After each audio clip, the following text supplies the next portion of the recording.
नमस्कार दोस्तों, क्राइम तक में आप सबका स्वागत है। मैं हूं सुप्रतिम बैनर्जी। आज की कहानी कर्नाटक की राजधानी बेंगलुरु से है और बहुत ही कॉम्प्लिकेटेड क्राइम स्टोरी है।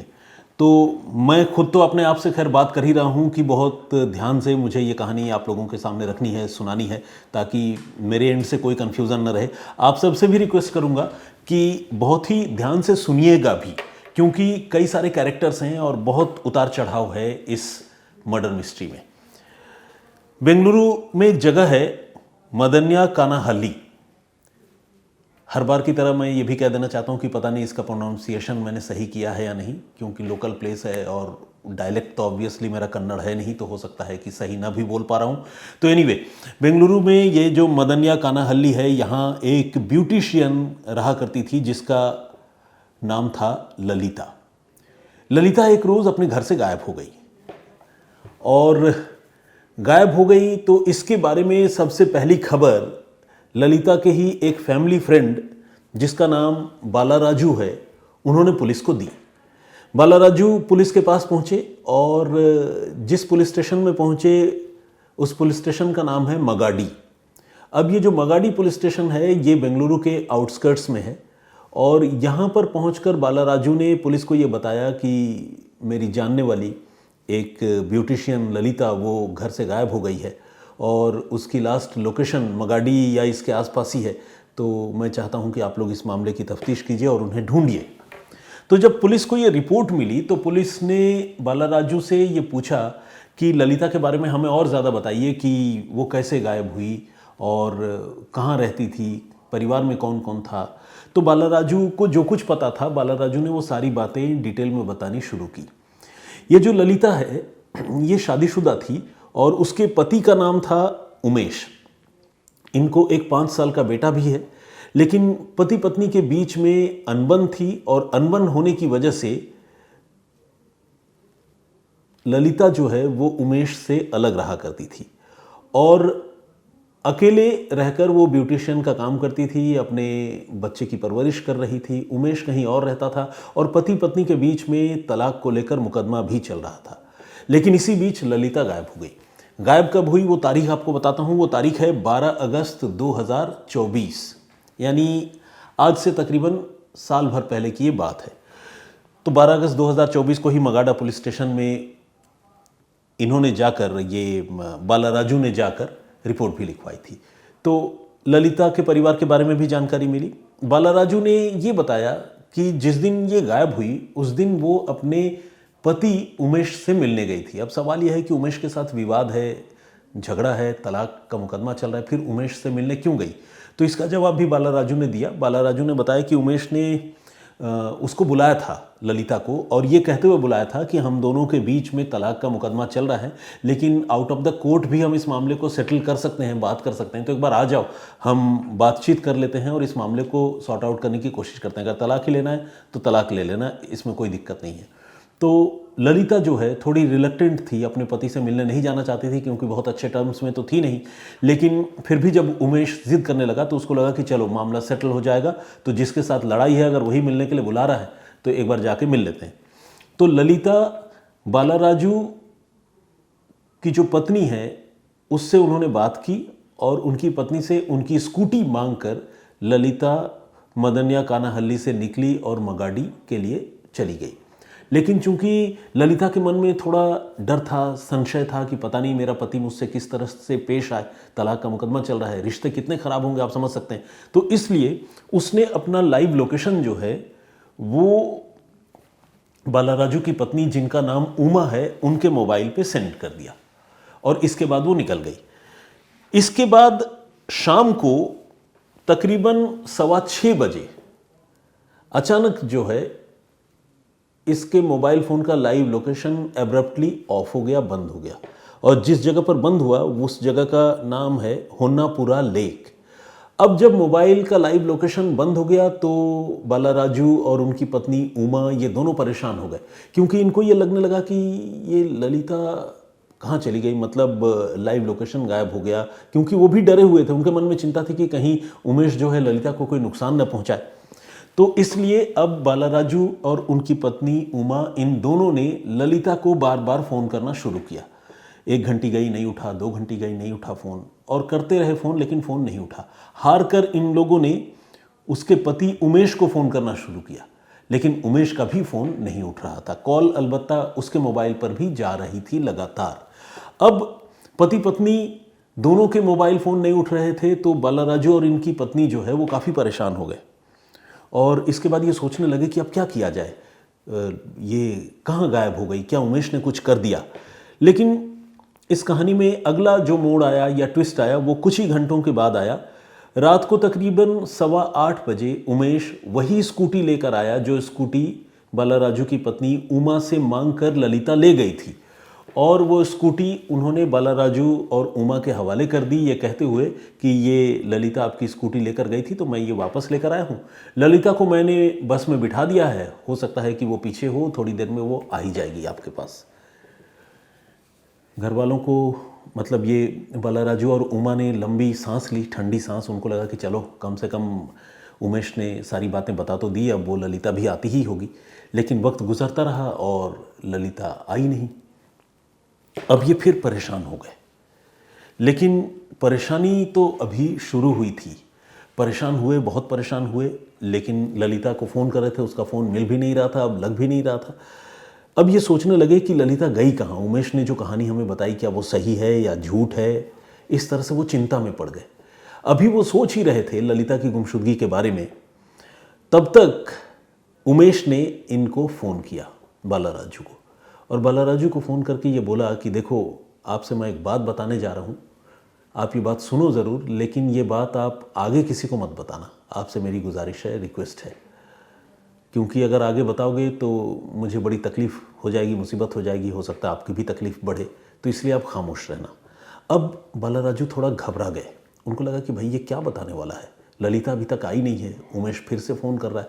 उमेश ने ये कहा कि देखो ऐसा है, मैंने ललिता की हत्या कर दी है, और मेरी और उसके बीच में तलाक का जो विवाद था उसके लिए मैंने बातचीत करने के लिए बुलाया था, लेकिन उससे मेरा ज़्यादा तेज़ झगड़ा हो गया तो मैंने उसकी हत्या कर दी है, और उसकी लाश को मैंने जंगल में ही ठिकाने लगाया है।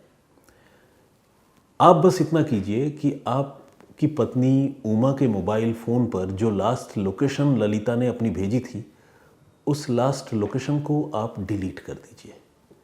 ये बात सुनते ही बालाराजू के होश उड़ गए, वो घबरा गए। उन्हें लगा कि यार एक आदमी वो अपनी बीवी का कत्ल कर दिया, और कैसे कर सकता है, करने के बाद मुझे फ़ोन करके बता रहा है, और ये भी कह रहा है कि मैं सबूत मिटाने में उसका साथ दूं, मैं अपनी बीवी से कहूं कि उसकी बीवी ने जो लास्ट लोकेशन अपनी भेजी थी वो मैं अपनी बीवी से कहूं कि वो डिलीट कर दे।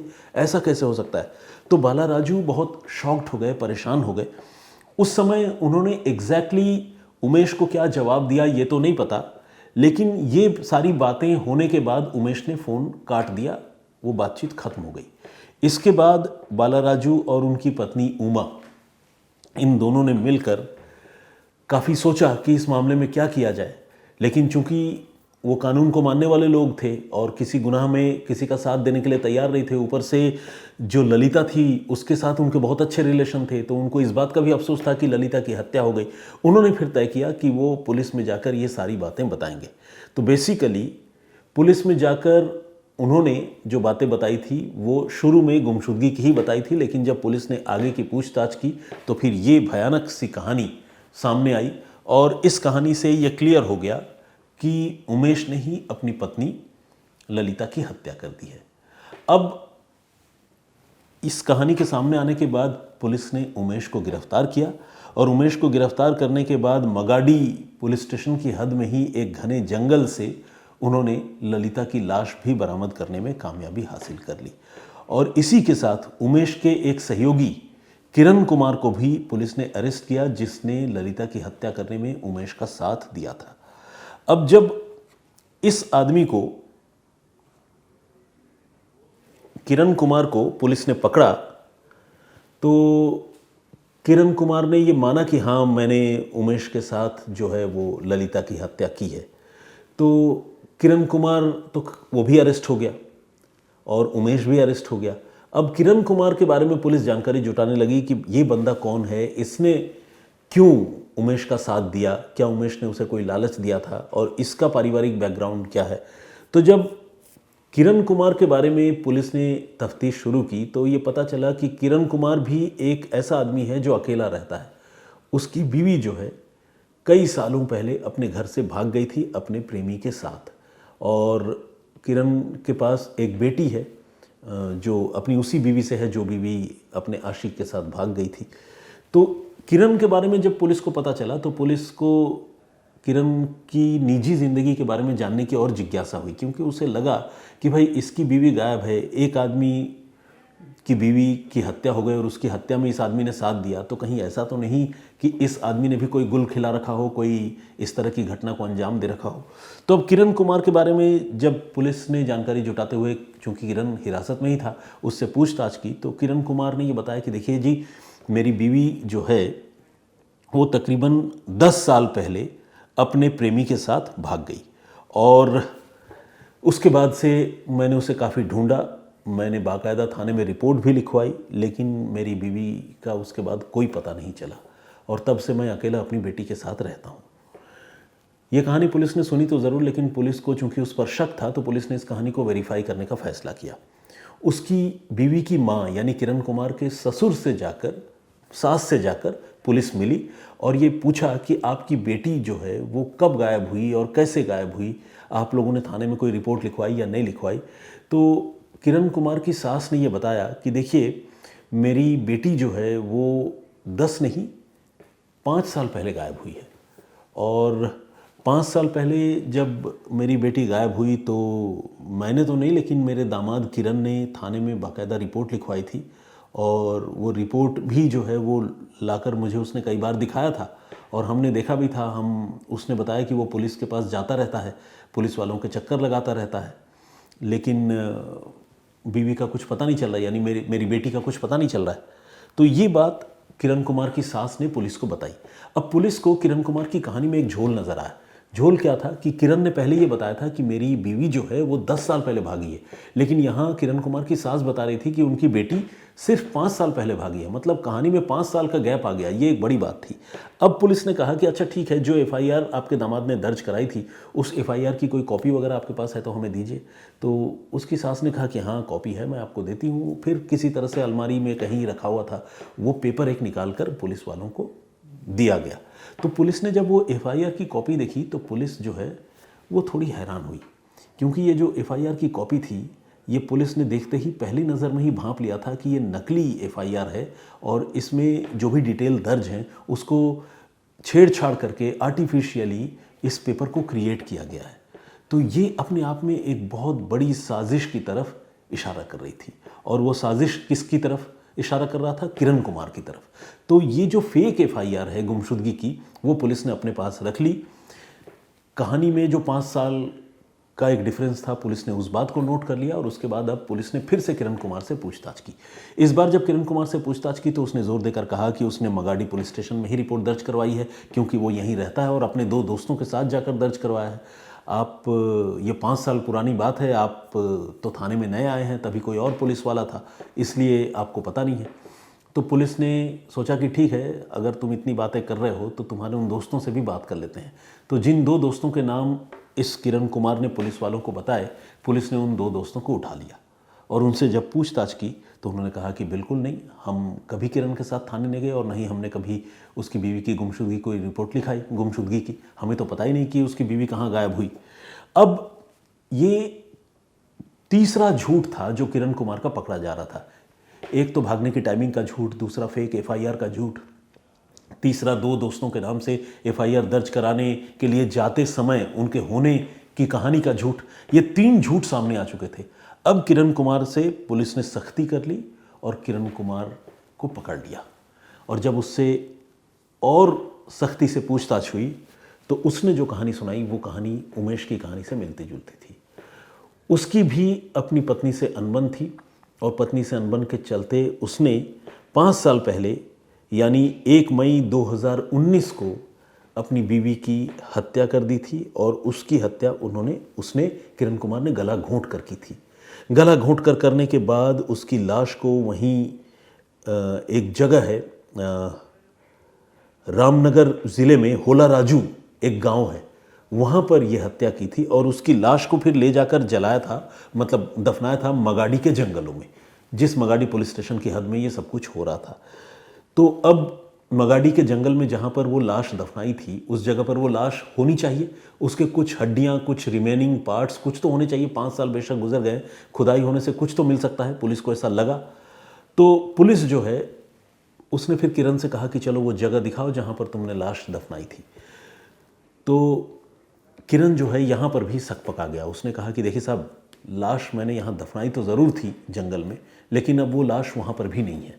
पुलिस अब बहुत हैरान हुई कि भाई तुमने कत्ल किया, कत्ल करके तुमने लाश दफना दी, घर वालों को ये बता दिया कि बीवी गायब हो गई, तुमसे किसी ने पूछताछ भी नहीं की, आज तक पुलिस ने भी नहीं पूछा तुमसे, और तुमने फिर ये लाश जो है जहाँ से दफनाई थी यहाँ से क्यों गायब कर दिया और यहाँ से कहाँ गायब किया, कैसे किया?